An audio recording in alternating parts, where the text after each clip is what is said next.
আলহামদুলিল্লাহ, সমস্ত প্রশংসা মহান আল্লাহ রাব্বুল আলামিনের জন্য।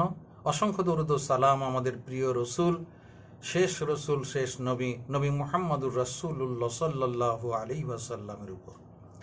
আজকে আমি এবছর যারা হজ করতে যাবেন ইরাদা করেছেন, অন্যান্য ব্যবস্থাপনা সব সম্পন্ন হয়েছে, তাদের উদ্দেশ্যে অতি গুরুত্বপূর্ণ কিছু আলোচনা পয়েন্ট আকারে সামনে আনার চেষ্টা করছি। আল্লাহ পাক আমাকে তৌফিক দিলে তা সম্ভব হতে পারে।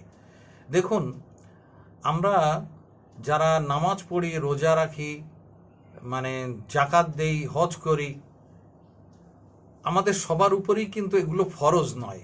আপনি ভাবছেন আপনি ধনী, আপনি শারীরিক দিক দিয়ে স্বাবলম্বী, পরিশ্রমকারী, ফলে আপনার উপরে হজ তো অবশ্যই ফরজ না। আপনার উপরে হজ ফরজ হতে গেলে প্রথম যেটা লাগবে, আপনি ইমানদার কিনা।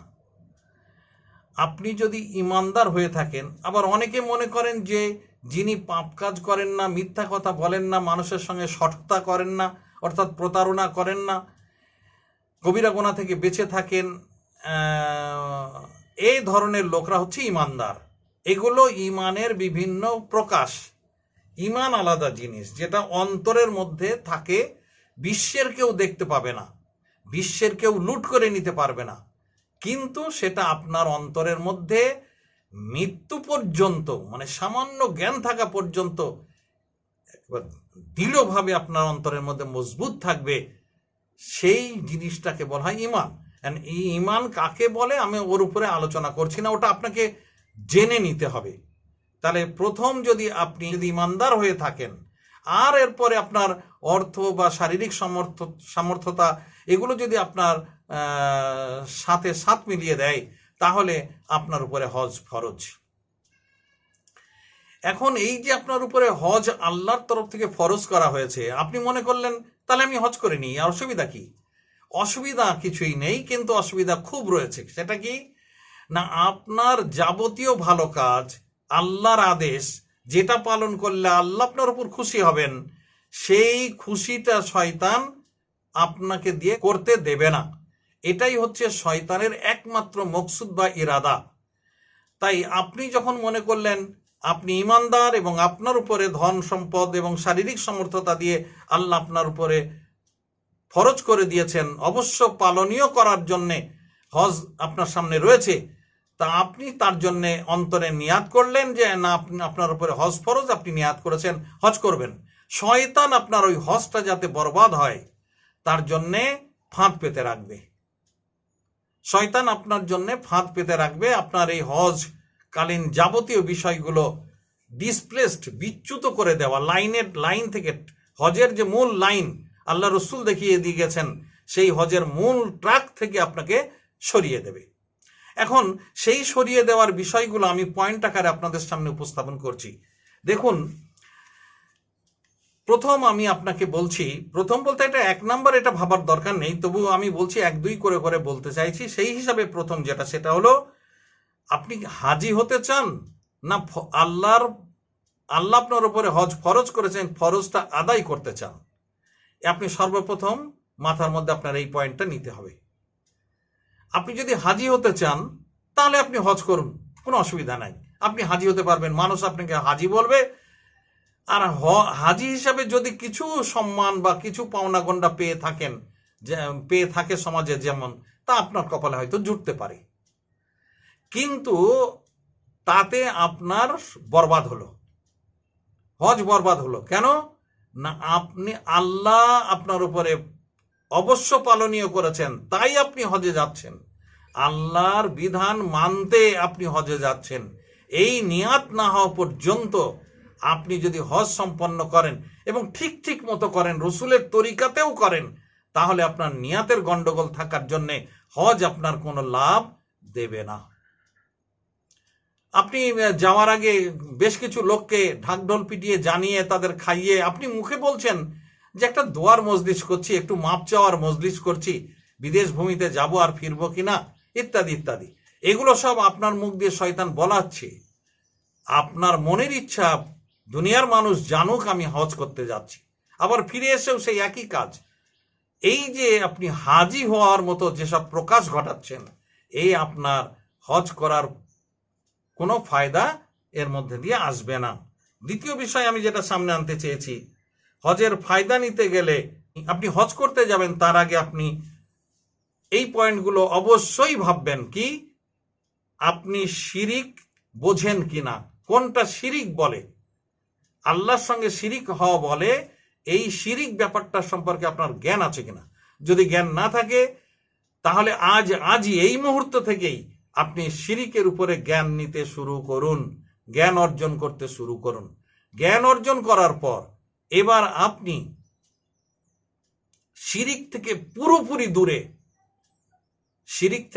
পুরোপুরি দূরে থাকুন।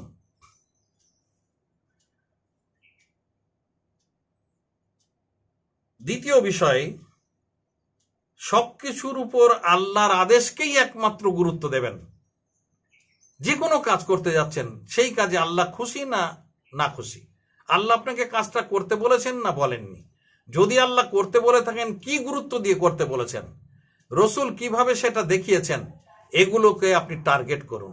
যদি আপনার মনের মধ্যে আল্লাহর খুশি, আল্লাহর অর্ডারটাকে পালন করার নিয়াত মজবুতভাবে না আসে, তাহলে আপনি বারবার সেই জায়গায় পৌঁছানোর চেষ্টা করুন অন্তরের মধ্য থেকে। মনে রাখবেন, দুনিয়ার সব মানুষই আউযু বিল্লাহি মিনাশ শাইতানির রাজিম এ কথা বলে থাকে, বিতাড়িত শয়তানের থেকে হে আল্লাহ তোমার কাছে আশ্রয় চায়। কিন্তু এই সাধারণ চাওয়া আর আপনি হজ করতে গিয়ে শয়তানের সঙ্গে এমন একটা কাণ্ড ঘটাবেন যেটা অনেকটা আলাদা ধরনের। কি সেটা? আপনি মমতা ব্যানার্জি, আগেকার দিনে আমাদের এখানে মুখ্যমন্ত্রী ছিলেন জ্যোতিবাবু, এই যে জ্যোতিবাবু বর্তমানকালের মমতা ব্যানার্জির উপর আপনার বিশাল রাগ, আপনি রাগ মেটাতে তার একটা খড়ের মূর্তি মতো তৈরি করে তার গায়ের উপরে মমতা ব্যানার্জি লিখলেন বা জ্যোতিবাবু লিখতেন, লিখে সেটা আগুন ধরিয়ে দিলেন রাস্তায় কিছু লোকজন সাথে নিয়ে। আপনি কিন্তু মমতা ব্যানার্জির শাড়ির আঁচলেও তাপ লাগাতে পারেননি, কিন্তু আপনার মনের ঝালটা আপনি মিটিয়ে দিলেন। ঠিক তেমনি হজে গিয়ে আপনি শয়তানের বিরুদ্ধে জামরাতে পাথর মারবেন। দুনিয়াতে নরম ভাবে আল্লাহর কাছে সাহায্য চায় আল্লাহ, শয়তানের ওয়াসওয়াসা, শয়তানের কেরামতি আমাকে যে বিপদগামী করবে তার থেকে আমি তোমার কাছে সাহায্য চাচ্ছি, বিরাট বড় ব্যাপার, এতে কোনো সন্দেহ নাই। কিন্তু আপনি দুনিয়াবি হিসাবে প্রকাশ ঘটাতে শয়তানের বিরুদ্ধে কিছুই করছেন না, কারণ শয়তান আপনার সামনেই নেই। কিন্তু হজের মধ্যে আল্লাহ এমনই একটা বিষয় দিয়েছেন, একটা প্রতীকী বিষয় বলা যায়, সেটা হচ্ছে আপনি শয়তানকে উদ্দেশ্য করে পাথর ছুড়ছেন, অর্থাৎ আপনি শয়তানকে বুঝিয়ে দিচ্ছেন, দেখো আমার হাত, আমার চোখ, আমার মুখ, আমার কান, আমার দিমাগ, আমার শক্তি, আমার অর্থ, আমার সময়, যাবতীয় কিছু যা আমার আছে, আমি এতদিন হয়তো তোমার কুমন্ত্রণার শিকার হয়ে সেগুলোকে ঠিক আল্লাহর রাস্তায় রসুলের দেখানো পথে ইউটিলাইজ করতে পারিনি, কিন্তু এবার আমি তোমাকে পাথর মেরে বুঝিয়ে দিলাম তুমি আমার চির দুশ্মন। আল্লাহ কোরআন মজিদে তোমার উদ্দেশ্যে সতর্ক করেছেন, সেই বিষয়ে আমি সম্পূর্ণরূপে একমত হয়ে তোমার উদ্দেশ্যে পাথর ছুঁড়ে বুঝিয়ে দিলাম, আমি জিন্দেগিতে আমার মৃত্যু পর্যন্ত আমি তোমার কুমন্ত্রণা নেব না, তোমার সঙ্গে বন্ধুত্ব করব না, তোমার সঙ্গে হাত মেলাবো না। এইটা আপনি প্রকাশ্যে নিয়ে এসে ফেললেন। এরপর যদি হজ থেকে ফিরে এসে আপনি আগের যে খাসলতগুলো, যে নোংরামিগুলো, যে আল্লাহ নিষেধ করেছেন এমন কাজগুলো যেগুলো আপনি আগেও করতেন কখনো কখনো, সেই কাজগুলো এখনো করেন, আপনাকে দুনিয়ার মানুষ হাজি নয়তো পাজি বলবে, আর শয়তান আপনাকে নিয়ে খুব হাসবে। ওখানে লোক দেখানো আমার পাথর মারলে, এখানে তো আমার সঙ্গে তোমার দিনে রাতের বন্ধুত্ব।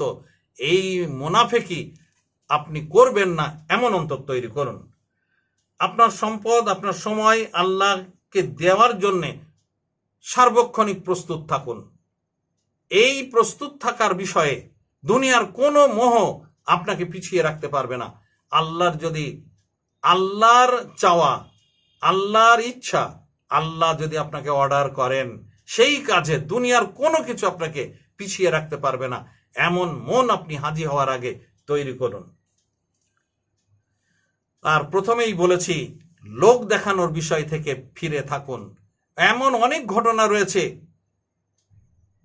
একটা জায়গায় একটা ঘোষণা দেওয়া হচ্ছে, নাম ধরে নিন, আমার নামেই নাম গোলাম, তা বলছে এখন গোলাম সাহেব আপনাদের সামনে সভাপতিত্ব করছেন। আমার ছেলে বা আমার ভাইপোকেও বলে উঠল, উনি যে আলহাজ এটা বললেন না। এই পর্যায়ে যেন মোটেই না আসে। আপনি নামাজ পড়েন, আপনাকে নামাজি বলে? আপনি জাকাত দেন, জাকাত দেনওয়ালা ব্যক্তি বলে ঢাকঢোল পেটায়? ওই রকম ওটাও একটা ফরজ কাজ। আপনি ওর থেকে ফায়দা নেওয়ার জন্যে শয়তানের সুযোগ করে দেবেন কেন? আপনি হাজি হয়েছেন, আপনার গায়ে রুমাল, ঘাড়ে রুমাল থাকবে, মাথায় সবসময় টুপি থাকবে, এইসব কিসের ভড়ংবাজি? আপনি শুধু মনে ভাবুন আপনি শয়তানকে পাথর মেরেছেন।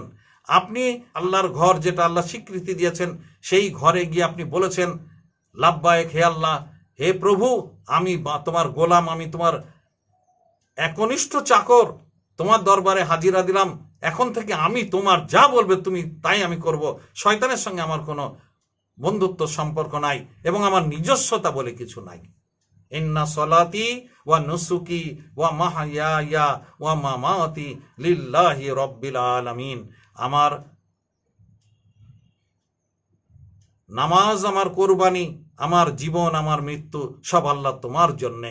এই রকম মন তৈরি করুন, সর্বোপরি শিরিক মুক্ত মন মানসিকতা নিয়ে আপনি হজে যাওয়ার ইরাদা করুন।